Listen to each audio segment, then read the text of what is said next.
Okay, that'll work. Okay, we're recording. Yay. Awesome. So we are the Graduate Student Association, for those of you who don't know.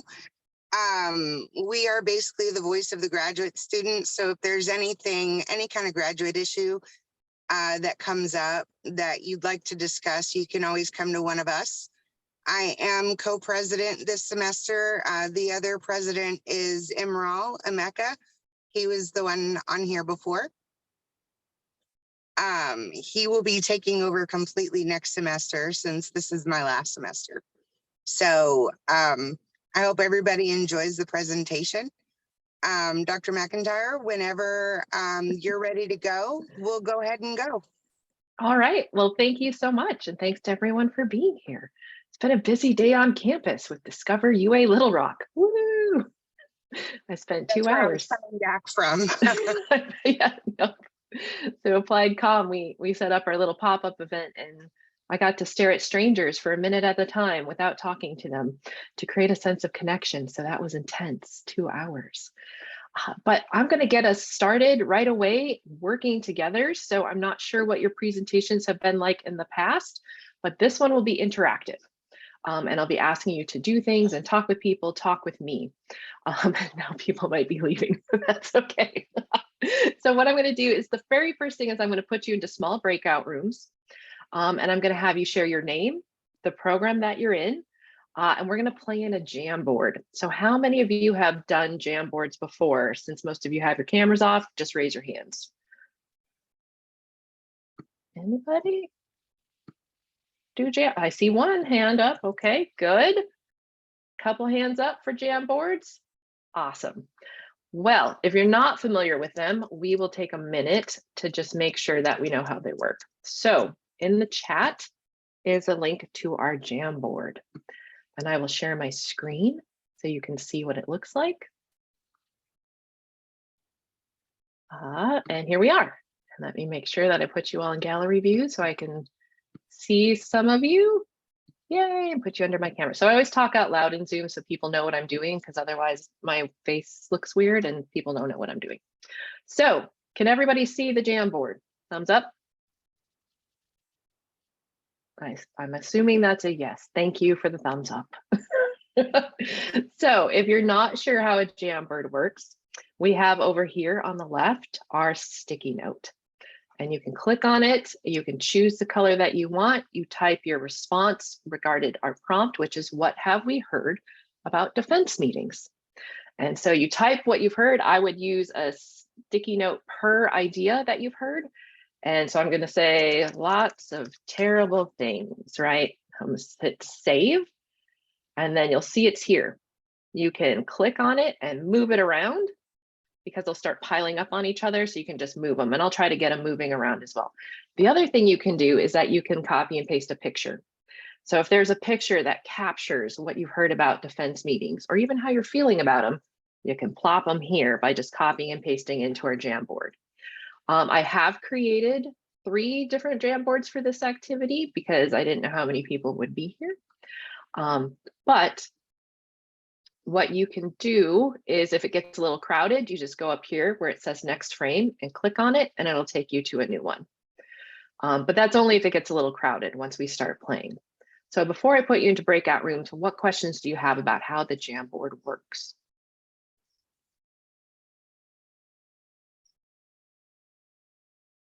I'm doing my teacher count to 12. All right. Since everybody seems to be comfortable with that, I'm going to make your rooms. Let's see. Okay. I've got them created, and just a reminder, in the chat, share your name and program. So this is what you'll share out loud with each other. And then respond to the prompt in the Jam. And then you just put your ideas in there, and you can talk through them. If you've got mobile people, but at least one person's on a computer and can have the Jamboard open, you can tell them what to put in there. But we'll take a couple minutes just for you to talk to each other and see what kinds of things we've heard. So I'm going to open up the rooms, go have a good chat, and I'll pull you back in a couple minutes.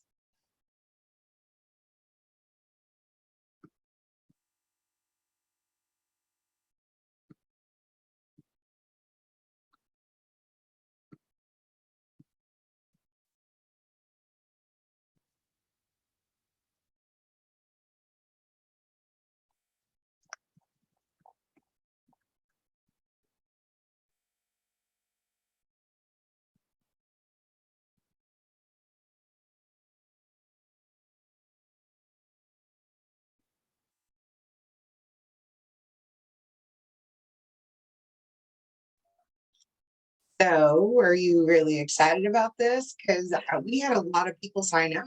I know when you kept sending the updates, I'm like, holy smokes, that's a lot of people. Yeah, I was really excited. Hopefully what'll happen is they'll come back and they'll view the video, whoever didn't get to watch or join. So Hopefully that would be good. I will sorry. also, no, that's okay.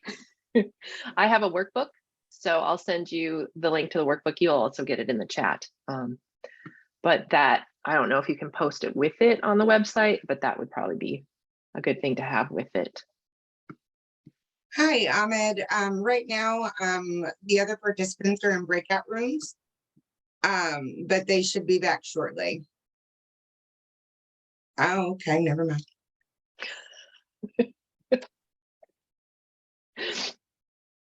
It happens. We had our first campus book discussion last night. I Oh had yeah. one person come in person, and then we had 9 participants, but I want to say 5 of them were racial barriers committee. Oh wow. Yeah, it's been rough. I mean, even the pandemic reflection sessions, we're getting like one person, 2 people. I think people are just tired. I think so too. I think it's just that point in the semester where everybody's kind of it's all coming together at once. So Yep. Well, it looks like nobody's putting anything in the jam boards. oh no. But hopefully maybe they're talking with each other, so we'll see. Yeah. I just realized today that it's exactly 6 weeks to graduation and I have nothing done. Oh, that's intense. Like my portfolio is about done. It's about a week away from being done. I just need that week to sit down and do it. Yeah. And that's the thing, it's the just doing it part, because there's always something more pressing. Right. And it's a digital portfolio and Dr. Kuralt is really excited about it, but I'm more nervous about the defense part. Yeah, which is so weird. I mean, I get it, right? But like you spent so much time crafting this beautiful little baby and now you get to Right. talk about it. So instead of being excited, we're all nervous. We have a participant who just jumped in. I see that. All right. Well, they're in breakout rooms. And so I'm just going to let you hang tight right now until they come back. And more people joining. How exciting.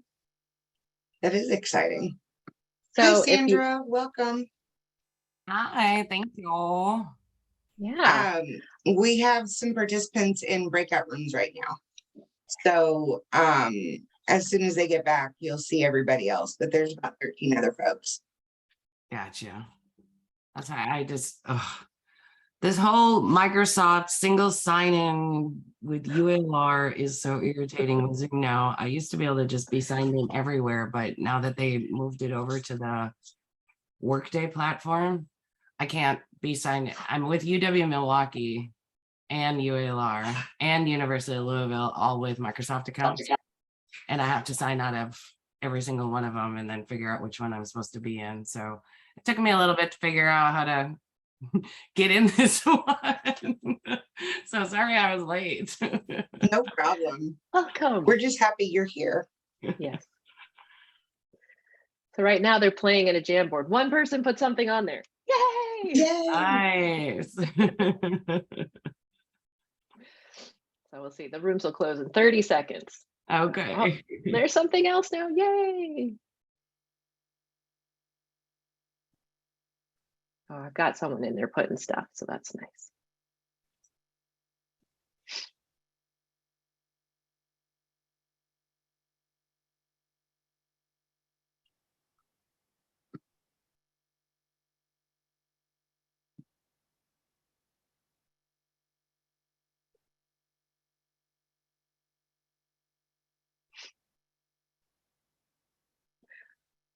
Welcome back, everybody. So we had some activity on our Jamboard. Yay! Hopefully, if you weren't able to get something on the Jamboard, you at least had a conversation with some other people. And so we'll just take a quick little peek at what made it into the Jamboard. So we have my lots of terrible things, which is what some people tell me. Scary and intense. Anybody resonate with that? You've heard that about defenses? I see some nodding. Thank you. That it can be celebratory as well. Yes, right. It's a very complicated sort of event, right? You work really, really hard for it, and it's somewhat scary, but it's also celebratory. And this that you definitely are going to get grilled. How many of you have heard that before? All right, so good. So thank you for having those conversations and participating in it. It's helpful for me to get a sense of what people have heard and kind of how we're feeling. So what I would like you to do is go to your reactions button at the bottom of your screen. And I want you to pick the emoticon that best represents how you're feeling about your defense. Regardless of where it is in your timeline, how are you feeling about it right now? I see some celebration. I see some not so celebratory faces. Okay.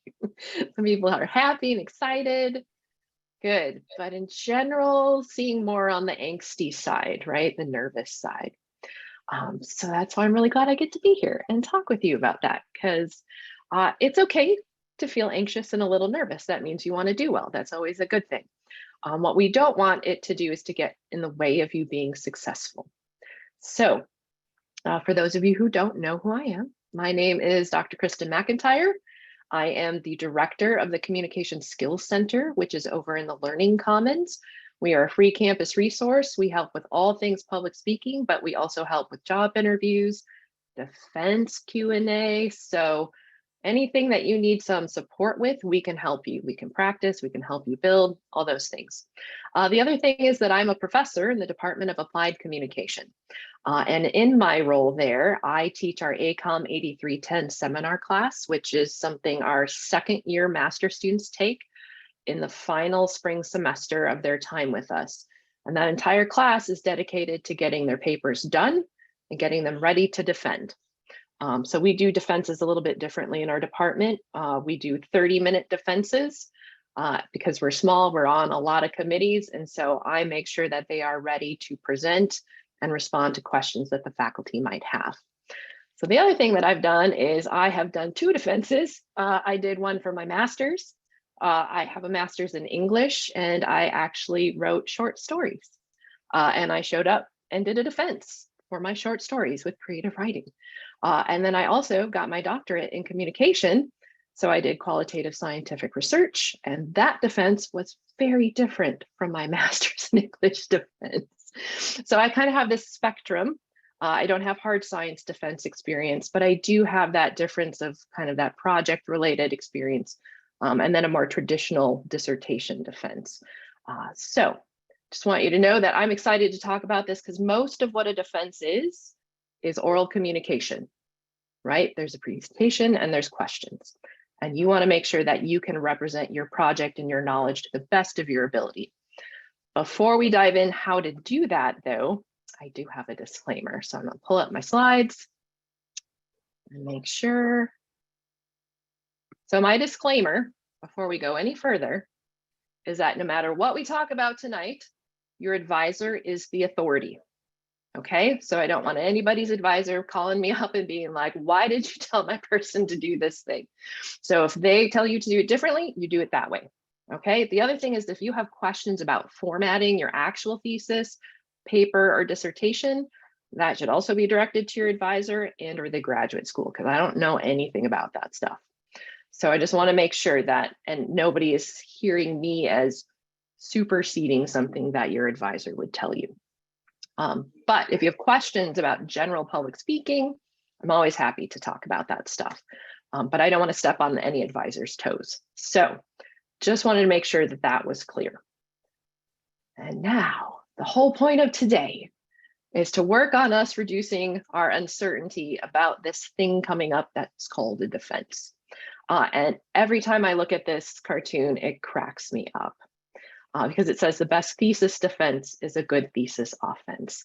And so while you might feel like charging your committee with a sword, hopefully after tonight, you won't feel the need to do that. That instead it will not be quite so scary and can be more on the celebratory side. So to do that, we're going to do 3 things. The first is we need to make sure that we figure out what we need to know. The second is we'll figure out what we need to prepare. And the third is we'll talk about what we're taking with us from the session. Those are the 3 things. So the very first thing we're going to dive in is what do we need to know? So first we need to talk about what does a typical defense meeting include? And I have, of course, my little Harry Potter meme that says, "My lord, regrettably, I forgot the snacks." Back in my day, when we were getting ready for defenses, it was all about the snacks. What snacks were you going to bring? That was a big thing. I think I brought brownies to my master's defense and some juice. I don't think people do snacks anymore, especially since the pandemic. But what you do want to know about your defense meeting is that you will have a presentation of some sort, and that may be public with your committee present, or it may be only with your committee.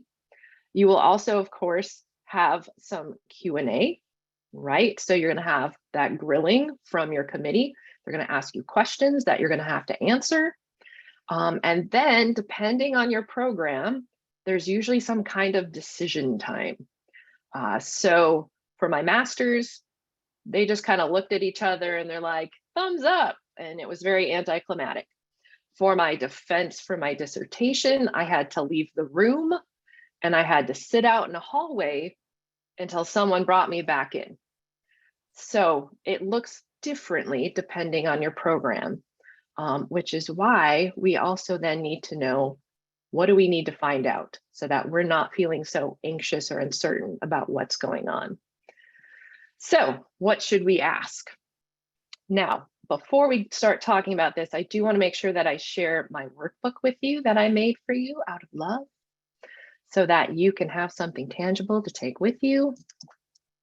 What you'll need to do is make a copy of it because you only have the view option. You can't edit it.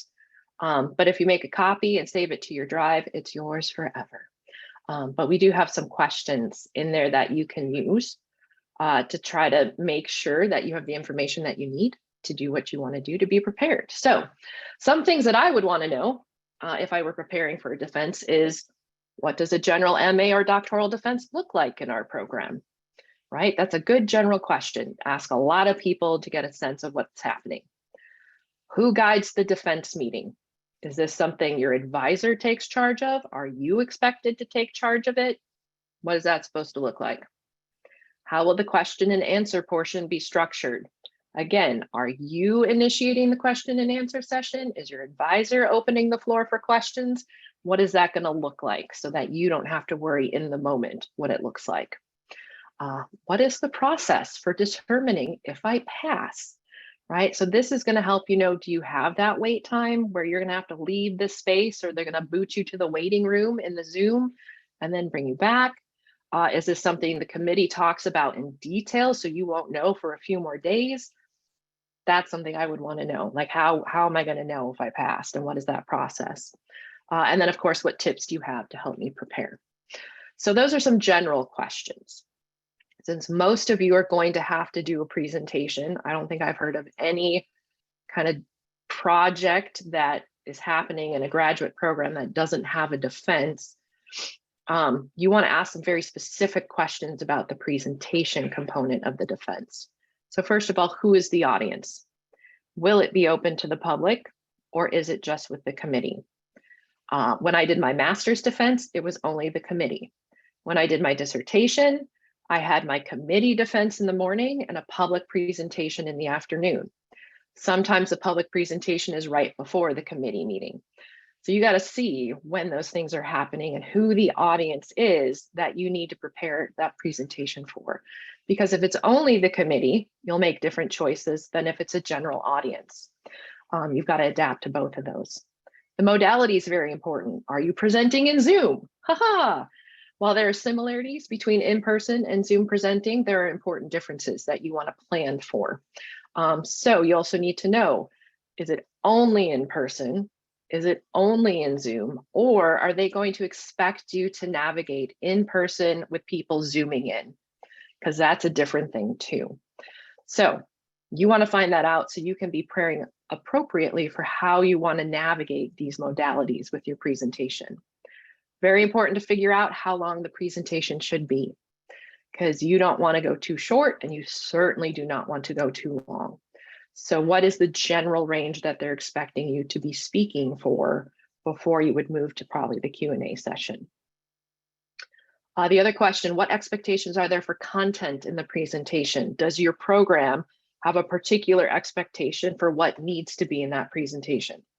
If they don't, yay, you get to make decisions. But if they do, you want to know what that is so that you are creating a presentation that the committee will expect. And then, of course, what expectations are there for slides, visual aids, or handouts? And sometimes they won't care, right? They'll just be like, do what you want. But other times they'll have very clear expectations. So if you don't ask, you won't know. And you want to make sure, again, that those things are representing what the committee is probably going to expect. So those are the things you will need to know in order to be prepared. Once you have that information, you can start making choices about what you're going to do. But who do we ask, right? So best bet is your advisor. So make sure, and I know that we all have different kinds of relationships with our advisors, but you want to ask them these questions. If they're not the best person to ask, the next best person is probably the graduate program coordinator in your department. They should have a good sense of how they would respond to these questions. The other thing is, if you know past advisees of your advisor, is you could ask them what they did in their defense and how they prepared for it. So you have lots of different options, but the important thing is to make sure you're asking within your program, because what another program does may not necessarily be serving you as you prepare for this. So those are the big things that we need to know to help reduce some uncertainty. So before we move on to the next piece, which is what do we need to prepare? What questions do you have for me?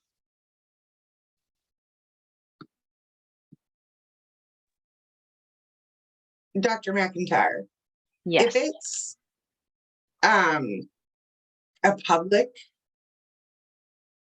one, how does that work? Like do they just like invite the public to your defense and you've got to in front of everybody? Yep. So Okay. that, that's something I think we see every now over Fact Focus. Someone will announce someone's dissertation and you are welcome to come to it. That's considered a public defense. They do that all the time in written writing. Yep. But one thing to understand, right? A public defense presentation is not the same as a public defense meeting, right? So you could have people come listen to your presentation, and then there's probably a little break. So those people leave, and then your committee stays to do the Q&A, right? Some programs, though, the whole thing's open. And that's why you have to start asking questions to understand who's going to be in the room when.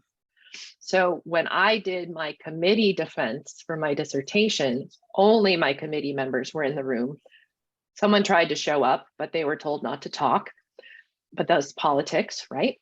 And then for my public presentation, anyone could come. So my grandma came, my mom came, my sister came, right? Everybody came who knew me to listen to me talk about my research in the public presentation. But none of my committee members did because they were so tired of it anyway.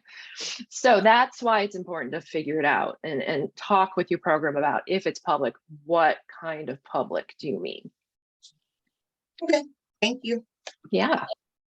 Any other questions? Feel free to put them in the chat if you have them.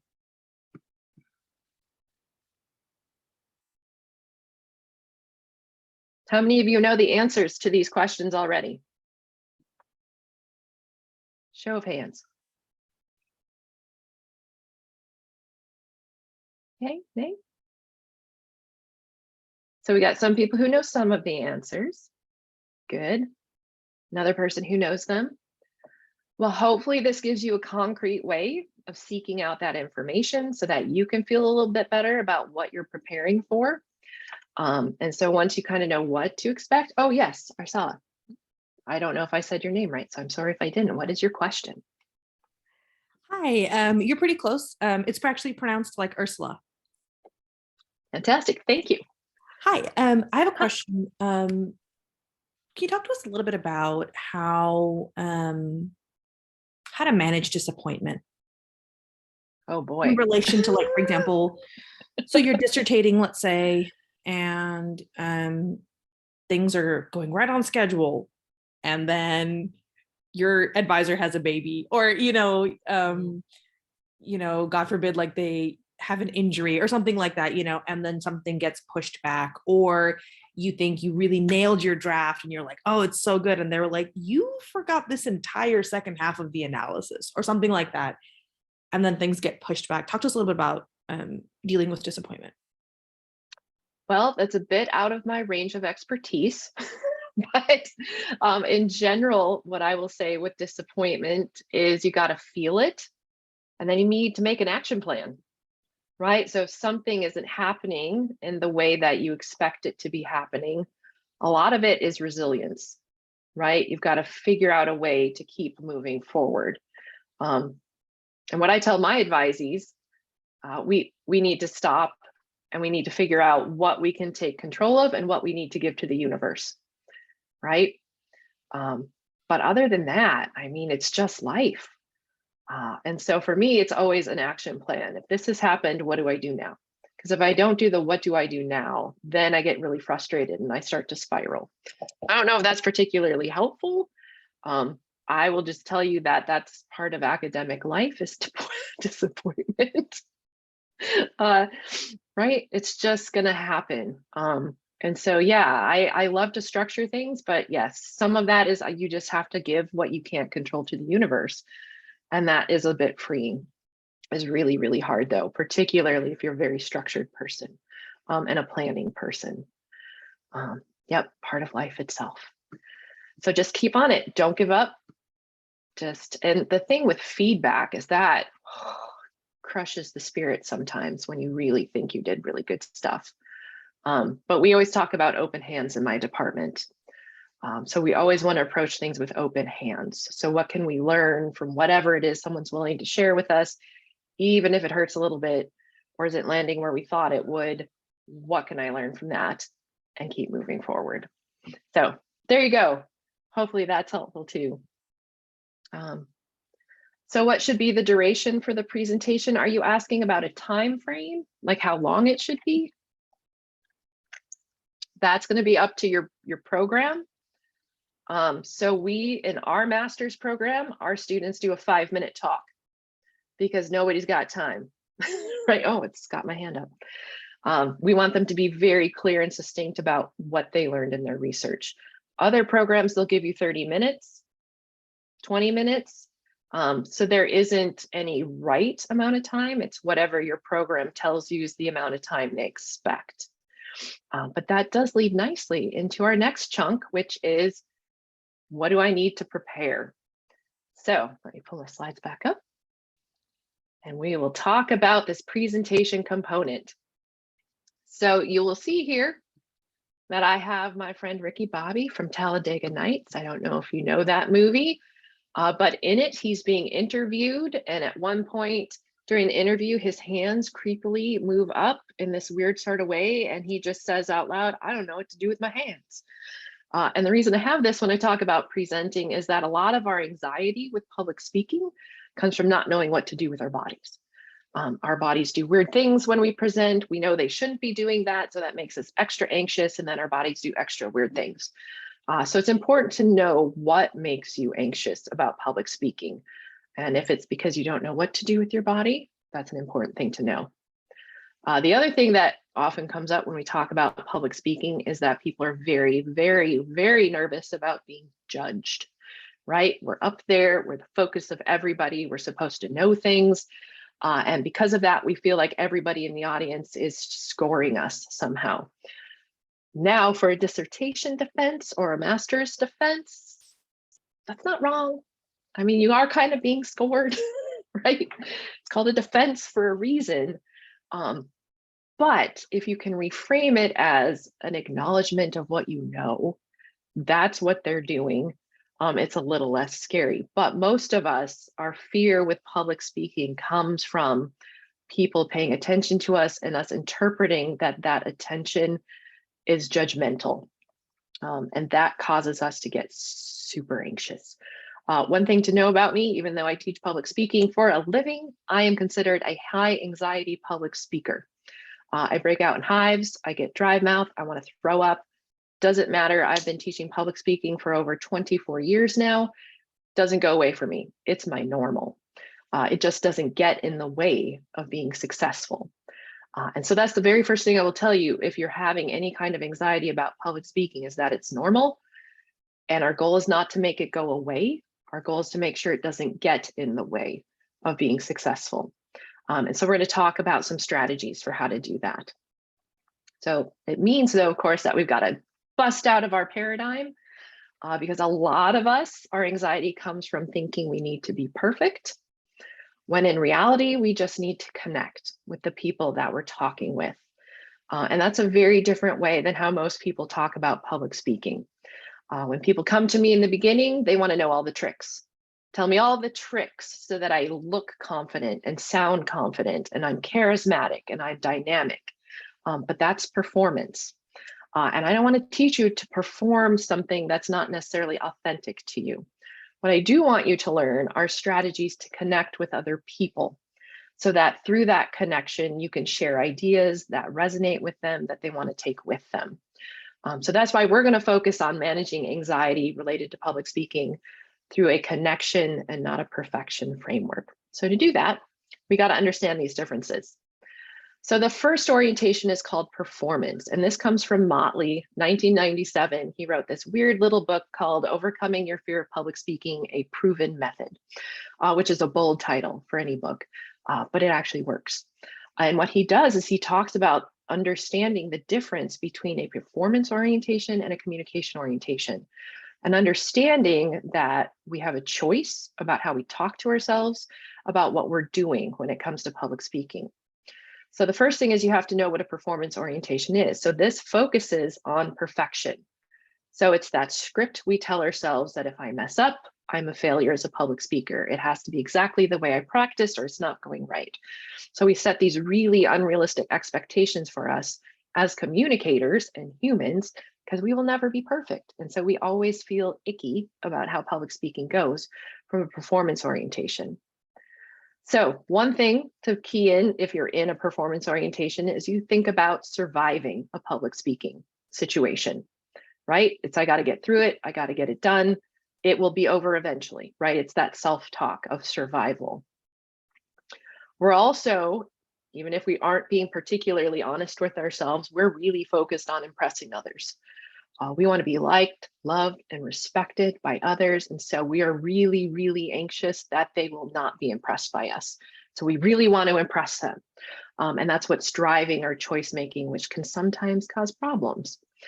The other thing, of course, from a performance orientation is that we are quite certain the audience is going to judge our mistakes. And they will do it harshly and meanly, and it will be devastating to us. And that's a lot of self-talk that I have had to recognize in myself because I am such an anxious public speaker. All of these things are at play if I'm not careful. And so that's why if you're hearing something that resonates, it's not a bad thing, right? It's perfectly normal. Most of us have been trained to present from a performance orientation, but it's not helpful when it comes to managing anxiety. It makes it worse for us than it needs to be.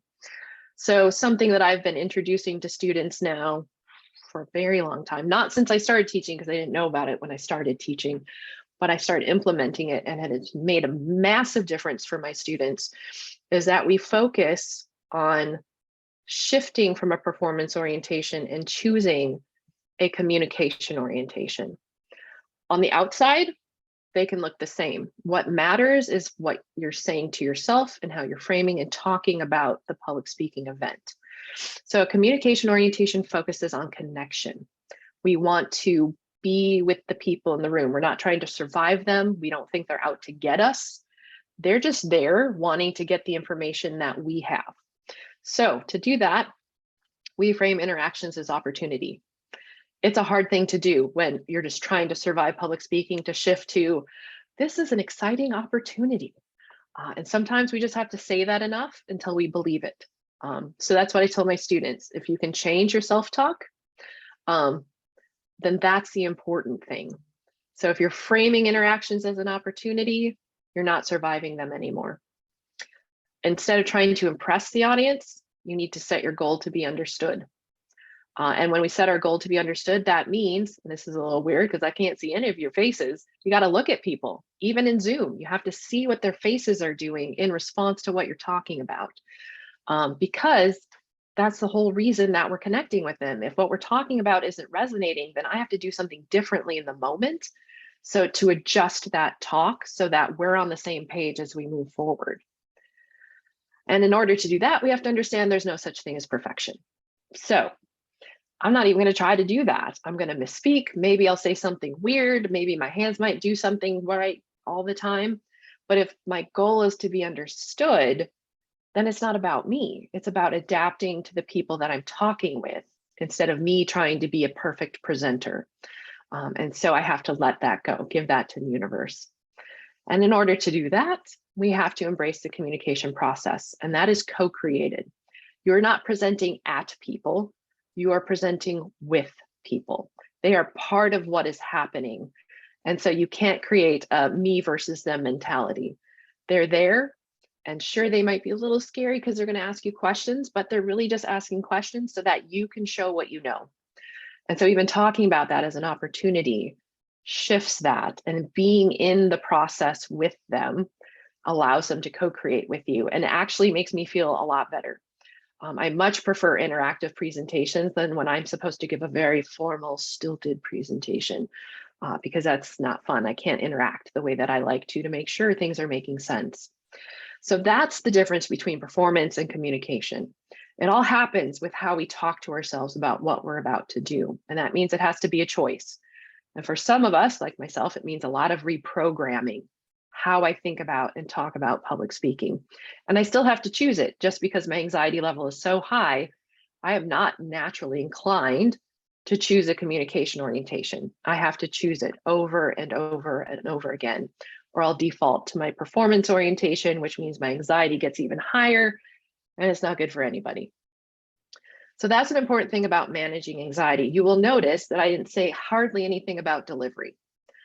Because when you focus on these things with a communication orientation, delivery just happens the way it's supposed to. If you need to connect with someone, you're going to look at them. If you need someone to understand what you're saying, you slow down, you start to articulate. You'll notice I use gestures because that's what we do when we talk with other people. But I don't train people to make eye contact. I don't train people to use vocal inflection. I tell them to connect with other people, tell them what they know.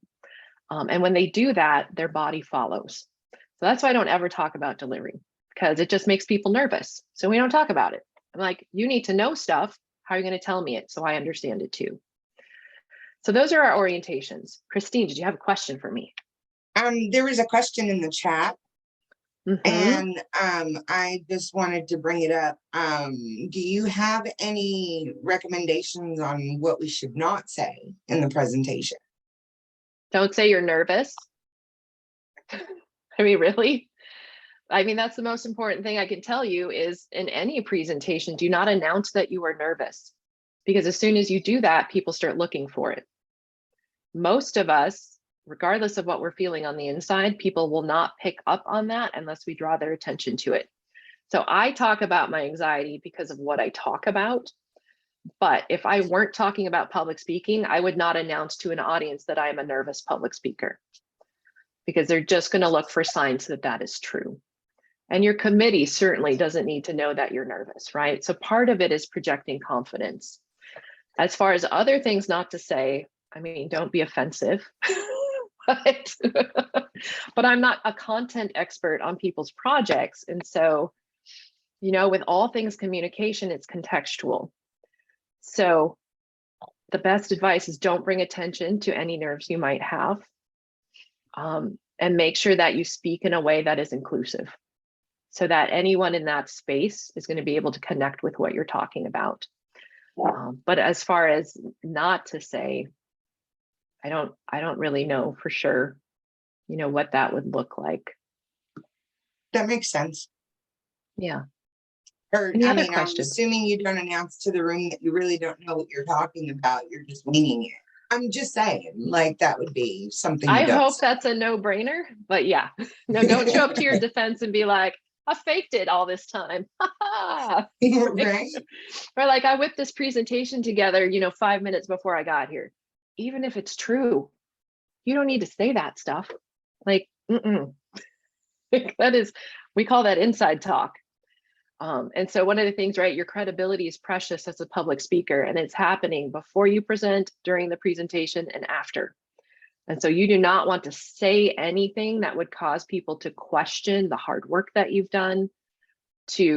Everybody wants more time. So saying you would like more is not helpful, because now you've invited me to look for ways that, yes, you probably did need more time, right? So always be thinking about what you say is creating for your listeners, right? And so be very cautious with your credibility. Don't say anything that would cause someone to doubt your level of preparedness or your hard work or anything like that. Even if you're trying to make a joke, I would not make that joke at your defense. All right. So that's our way to think about public speaking. And because of time, we're not going to watch this video. Just kidding. Once we're managing our anxiety, another way to help with that is to think about how to connect with the audience. And this was a couple questions that came up when people signed up, was how do you make your talk interesting or connecting to other people?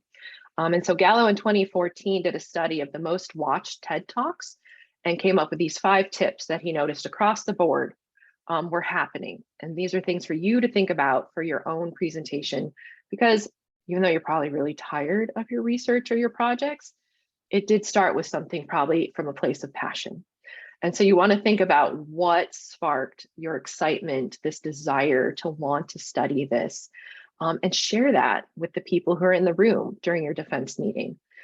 You want to tell stories, right? And part of that is, what is the story of your research or your project, right? How do you come to it? What's it helping to overcome in terms of the discipline or some particular problem? But tell the story of the project. You also want to be unexpected. So hopefully you found something cool when you were doing stuff, or maybe you created something really cool. So what's unexpected about what you have found as you're working on this? And use imagery. That's a really important and helpful point to help people understand complicated ideas or help make them more memorable. And what Gallo found in terms of a time limit is that 18 minutes pretty much maxes out our attention. So if you're asked to speak for 30 minutes, you might want to think about having something that the audience could participate with a little bit to break it up, or you're going to need to really make sure that it moves along and that people are able to be engaged.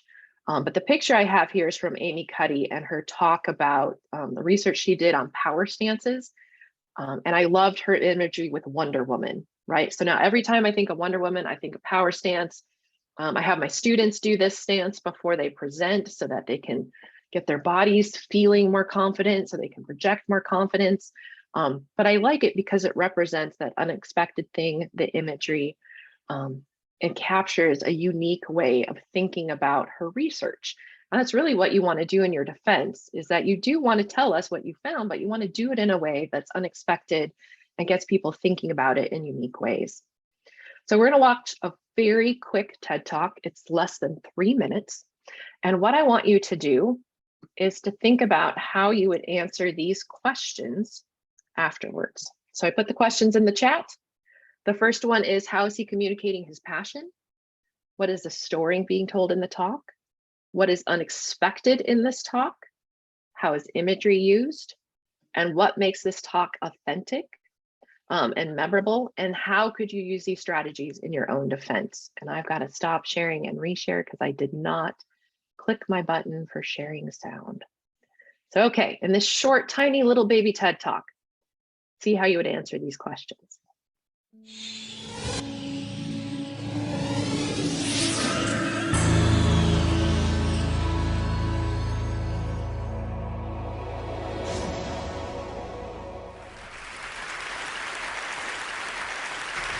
So ladies and gentlemen, at TED, we talk a lot about leadership and how to make a movement.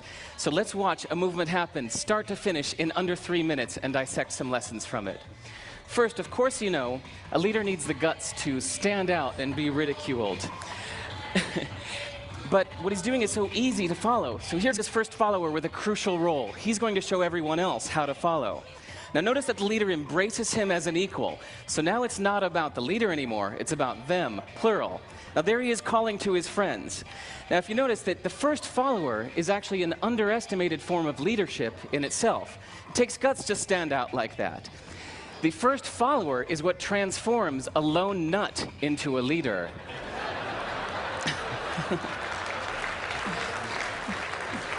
And here comes a second follower. Now it's not a lone nut, it's not two nuts, 3 is a crowd, and a crowd is news. So a movement must be public. It's important to show not just the leader, but the followers, because you find that new followers emulate the followers, not the leader. Now here come 2 more people, and immediately after, 3 more people. Now we've got momentum. This is the tipping point. Now we've got a movement. So notice that as more people join in, it's less risky. So those that were sitting on the fence before now have no reason not to. They won't stand out, they won't be ridiculed, but they will be part of the in crowd if they hurry. So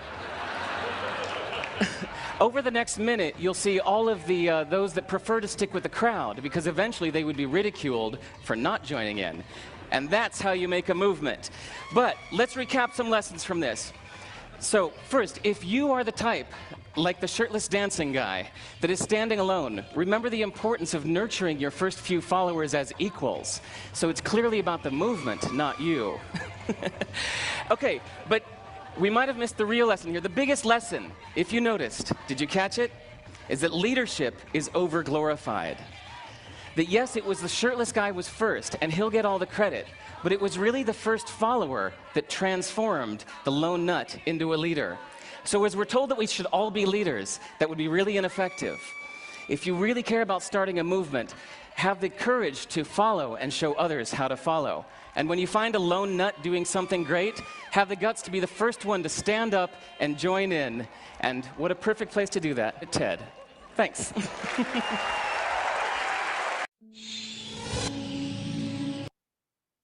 Okay, so that was my quick little TED Talk. So let's talk very quickly about these things that we're seeing. So how did he communicate his passion? And if you just want to unmute and shout it out, that would be great.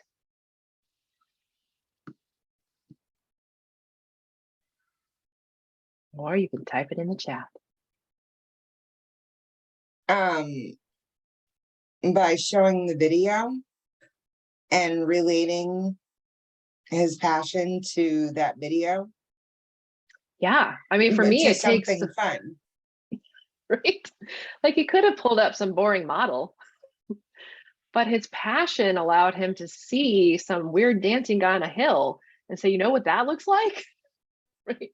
This looks like how you start a movement. And so there's almost his own delight, right, in being able to talk through this and the silliness of this video in relation to a really kind of complicated idea. So that's part of how his passion's coming out. What was the story that he told?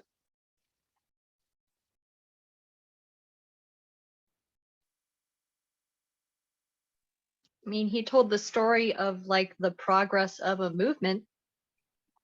Right. I mean, it seems like, well, he talked about, that's the story, right? He talked about the evolution of how it actually happens. But he did it in a story way because of this video. And that's the difference, right? Is that we often have bulleted lists, but he was able to take these ideas and frame it through the story and evolution of what we were able to see in the video. What was unexpected in this talk?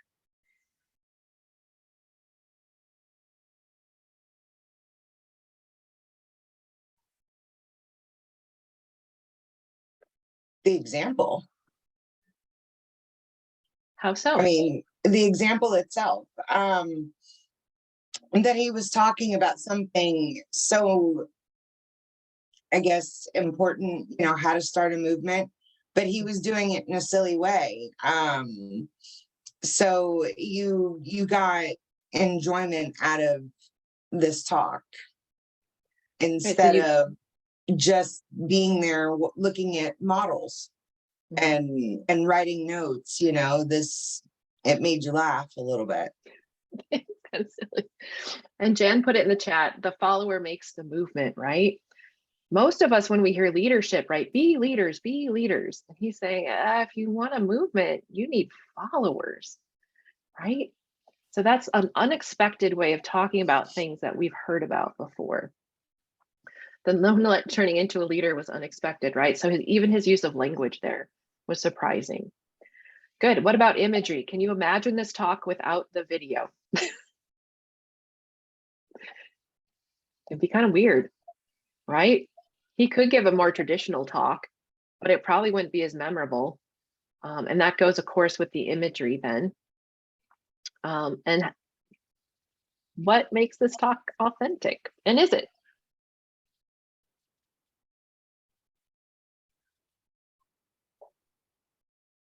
Because he's not quoting other research. He's literally using his own words for everything. Yeah, he's there, right? He's the one talking. But he's having fun in his own talk. Right? Right. He's not, he knows what he's talking about. He's excited to share it this way. He laughs. And so you know that he's not just performing for an audience, like he is there, present, enjoying the moment. And so how do you see these strategies then translating to your own defense presentation? Not that all of them are necessarily going to apply, but what might be something you want to try or you want to think about? I definitely like the idea of presenting the research story. How so?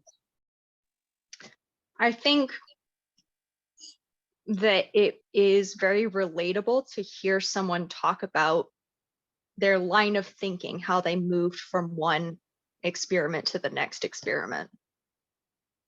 Good. Yeah. So if you can tell it as a story, we love stories, right? Tell me the story.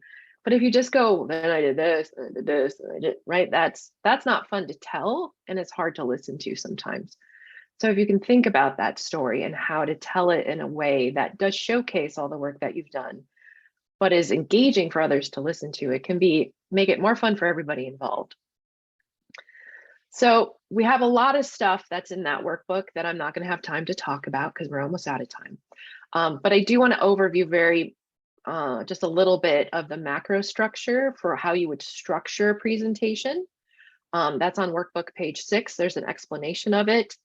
There's some basic things you need an introduction. You have to have a body with 2 to 5 key ideas. So those are main points. Don't do more than 5 because it's hard to remember for you and hard for a listener to remember.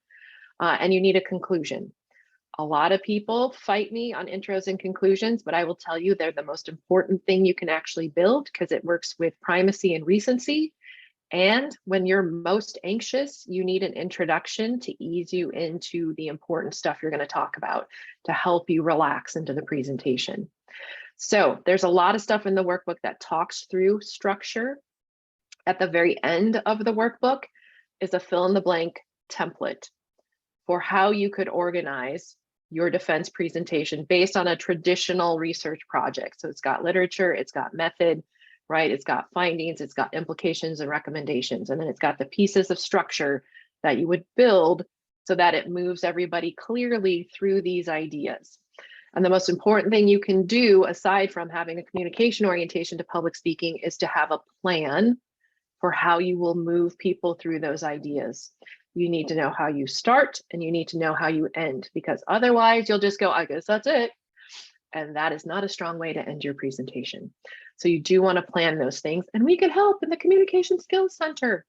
The other thing that I want to make sure that you know is that once you know the big structure, you can modify macro structure, that's the word we use in our department, and use it to respond to questions, which is what a lot of people had questions about. So also in the workbook is a template, looks just like this, workbook page 9, of how you would structure a response during a Q&A. Now, the nature of an impromptu response means that it's in the moment, you don't have a lot of time to plan. So when someone asks you a question, if you really aren't clear about what they asked, you need to paraphrase. And you would say something like, what I hear you saying is you'd like to know about this. And then the person who asked the question can say, yes, that's what I'd like to know. No, that's not what I want to know. And then they'll clarify. That can buy you some time to think about how you want to respond. When you respond, you need to have an opening that says, there are 2 ways I'd like to respond to this. And then you're going to use signposts. The first way is this. Then you answer. The second way is this. And those are the 2 ways I feel best respond to your question. And then you have to stop talking. And that will be very hard because you will be searching their faces for, was that the right answer? But if you start talking more, you're going to just hurt your credibility. So if you can plan a response with some key ideas to how you respond and then move back to how you started, that's a good way to just be done. And then the next person can ask you a question. Also in the workbook is a list of questions that you will probably get asked during your defense. There is also a document that links you to 60 more questions that you may get asked during your defense. So if it were me, I'd be practicing with someone asking me these questions before that day comes. So I get very comfortable figuring out how I would want to respond. So there would be very minimal surprises during that Q&A. Most committees ask very similar questions. So if you can be prepared for variations, you should be okay. So I know it's 6:01. We are not going to practice that, but I do want to do a quick check-in so that we've talked about what we need to know, what we need to prepare. So what are we going to take with us? So my last question that I will have for you before I wrap things up is, and I'm going to put this in the chat because I know people were a little scared of our Jamboard. And you can put your answer in the chat or you can shout it out, is what, if anything, was particularly helpful about today and why? I think the list of questions that you just mentioned is probably the most helpful Right? thing that I'm already ready to go and look at these questions. So like I don't how to practice a thesis like on the fly. That's going to be really important. So I think for me that would be why that's the most important for me. Yeah, the Q&A, I think, I mean, the presentation makes people nervous, but that's something you have more control over, right? You can plan it, you can practice it. The Q&A is scary because you're not sure what you're going to get asked, which is for me, like I'm an over planner. So I would start having, like, my family would have all these questions and I'd be like, ask me a question, right? And I would practice answering it for my own comfort level. Because really, if you get in the habit of just responding to people asking you questions about your project, you build that memory of just responding, right? So when someone asks you a question, it's like, oh no, instead you're like, okay, another question, yes, blah, blah, blah, blah, blah, right?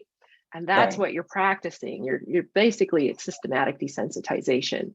You're not startled by the question anymore because you've practiced responding to so many different questions that it doesn't even phase you during the Q&A. And Jan said the reminder to be present in the presentation. Yeah, if you can get to that place, it's the best gift you can give yourself, because the defense is a big deal. And to make it to that moment is so huge. Like, it is really celebratory with as much nerves come with it, but if you can be there and really just be with the people like most committees want you to be successful. Like they're not looking to tank you, right? And so if you can just relax isn't the right word, but step into like, this is a big moment and I am ready for it, then you can be there with the people who have been with you the whole way, right? Like it's a big deal for faculty when our students defend. Like it's just as celebratory for us because we're like, yeah, right? So that's the other thing. Like there are cranky people who are just going to be like, "Meh," but they're not really what you need to worry about. You want to just show people what you know, because you know it or you wouldn't be there. All right. If you have any other questions, of course, you can email me, but I do encourage you to practice your presentations with the CSC staff. It's free. Ask them to practice a Q&A session. I will give them these questions. So you can just say, I want to practice a dissertation Q&A. They'll pull up to 60 questions and they'll start asking you things, right? They're not content experts, but they can help you in terms of give you feedback on how confidently you responded, how clearly you responded. They won't ever correct your content because that's not their business, but they can help you build those response skills. So hopefully we have reduced some uncertainty with what we talked about. And so you definitely will not have to come at your committee with a sword. Instead, you will come prepared and ready to be with them so that you can be so excited because you're going to defend. That's amazing. So thank you so much for being here. Again, if you have any questions, you just let me know. Thank you so much. I do have an eval because that's what we do in the CSC. So if you can open this up before you go and then fill it in for me, I would greatly appreciate it. Thanks for having me. Absolutely. And Jan said, thank you very much for all of this. And from the bottom of GSA's hearts, thank you so much for this. It was a great presentation. I hope it was helpful. I know it's a lot. And those are things that you just gotta, it's just questions you gotta get answered for the most part. Right. It's finding out what is expected. Right. And for all of you that are still here, I have the link to the workbook and I will send that out to everybody who's here. Cool. Thanks, Rebecca. Thank you so much. If you guys want to hop out, go right on ahead. All right. I'm going to get ready for my ACOM 1300 faculty meeting. Have fun. Thanks. I'll get you the video when Okay, it's done thank you. processing. All I right. appreciate that. Bye. Have a good night. Bye. All right.